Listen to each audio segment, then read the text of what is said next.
Recently, Game Science, the company behind the game Black Myth, Wukong, has been embroiled in a controversy over gender discrimination. I'd like to clarify, Game Science did not engage in intentional discrimination against women. Note, intentional. Cannot be denied that some individuals at Game Science inadvertently said things that made women uncomfortable. Cannot be denied that some individuals at Game Science hold conservative and patriarchal views. However, their remarks were not intended to discriminate against or insult women. Rather, they were crude jokes and inappropriate vulgar metaphors. Now, let's directly analyze one of the controversial statements.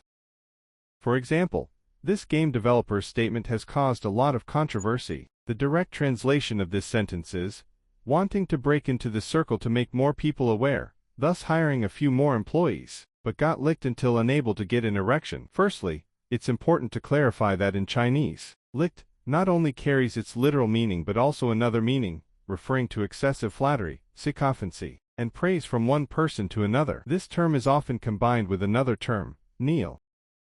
For example, someone who frequently flatters their leader, immediately agreeing with whatever the leader says without hesitation, boasting about the leader, and voluntarily doing tasks beyond their role for the leader, such as cleaning for them, or serving as their unpaid driver. In this case, colleagues would disdainfully say that this person is licking the leader. Another example could be a boy who passionately pursues a girl. Despite not having a high salary, he buys expensive gifts for her, and spends his time voluntarily driving her to and from work. Despite his demanding job, if the girl mentions craving food from a particular restaurant, he immediately travels over a dozen kilometers to buy it and bring it to her. In such situations, others would disparagingly say that the boy is licking the girl. Now, let's return to this statement. This statement was made in 2020, when Game Science released the demo video of Black Myth, Wukong. At that time, there weren't high expectations, but overnight it unexpectedly went viral. Chinese players saw it as the hope of the Chinese gaming industry, a rising star for the future, the best single-player game from China, and the savior of Chinese gaming. Consequently, a large number of players praised and admired Game Science. Some even went to the company's location to disturb their work, like crazy fans harassing idols. As a result, a manager from Game Science expressed this sentiment, wanting to break into the circle to make more people aware, thus hiring a few more employees, but got licked until unable to get an erection. Now you know, this statement has nothing to do with sexual harassment. Furthermore, most of those fervent Chinese players are male. In China, single-player games are niche, and Souls-like games are even more niche within that niche. So, you can understand this statement as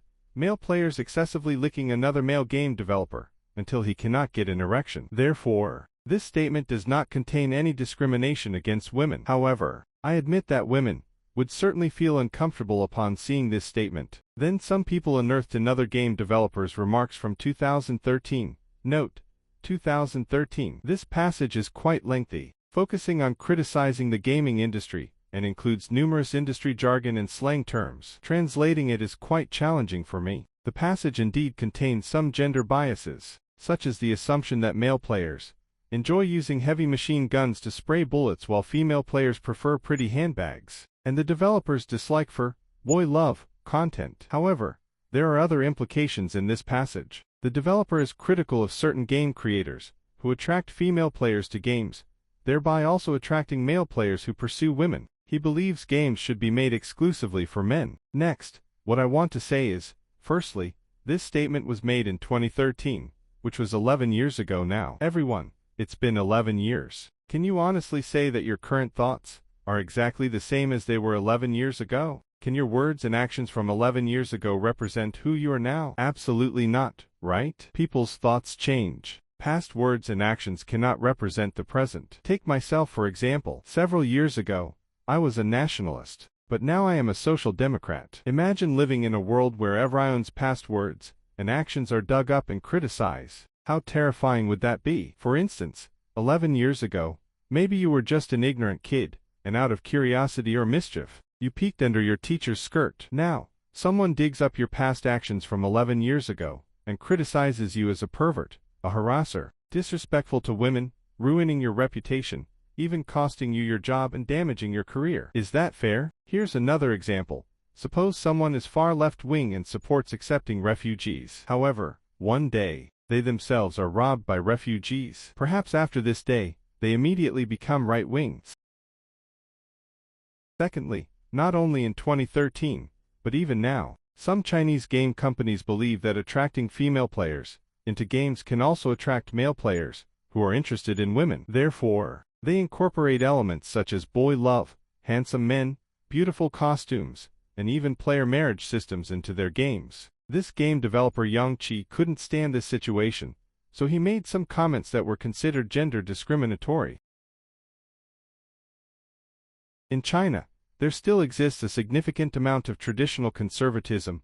Many older men have chauvinistic attitudes. I admire women who fight for women's rights, but I also hope that female players can vote with their wallets by not spending money on games that disrespect women. If enough female players are willing to spend money, game companies will surely heed their opinions, instead of wielding the baton of political correctness and using public opinion to oppress people.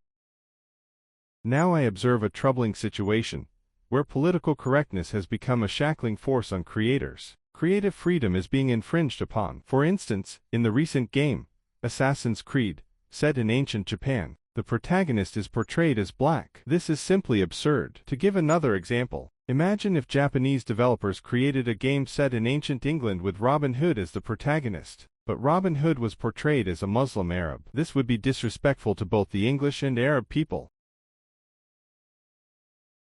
Another positive example, Afro Samurai. Nobody objected to the protagonist being black because it is a fictional world created by the Japanese themselves.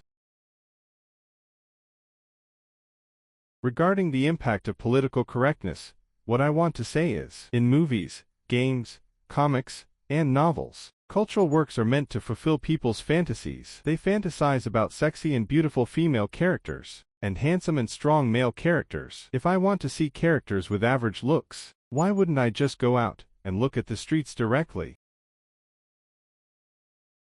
Then I want to say, we need to be inclusive. The debate about black myth, Wukong on the internet in China is also very intense. A female cartoonist criticized the vulgar comments made by developers at Game Science as being discriminatory against women.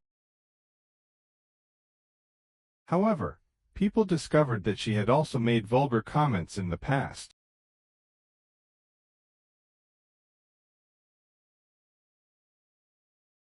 Additionally, I personally think that black myth should be called dark myth, as this game is based on a dark interpretation of the traditional Chinese novel, Journey to the West.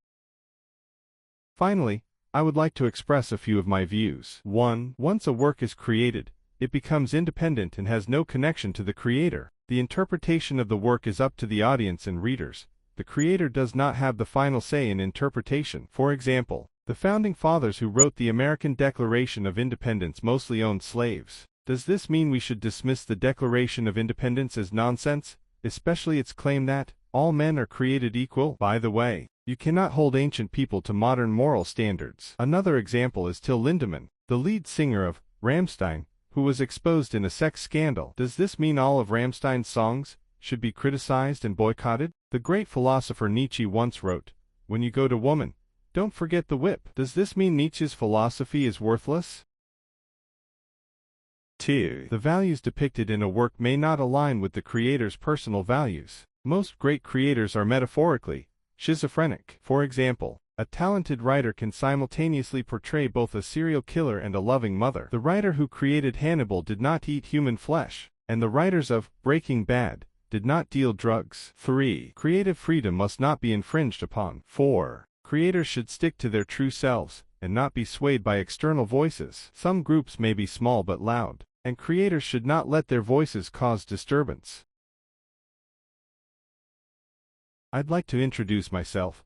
I am a novelist and have written over 1 million words of fiction. I am currently publishing a fan novel related to Overlord. Although the content of this fan novel is a bit unusual, you can read it on websites like Royal Road and Scribble Hub. After this novel concludes, I plan to release another novel about a man traveling and fighting across an infinite number of worlds, covering genres like sci-fi, xianxia, cultivation, post-apocalyptic, Marvel, DC, and Japanese settings. This novel is intended primarily for male readers. Next, I want to write a novel that blends cyberpunk with religion, and I am currently reading social science books to enhance my knowledge for this project. After that, I plan to write a wild novel that includes armored combat, kung fu, feminism, cyber themes, LGBT, revolution, politics, virtual streamers, AI, and various social issues. Then write a novel for practicing another genre of fiction. Following that, I am preparing to spend 10 years writing a novel that I have been conceiving since junior high. If you are interested, please subscribe to me.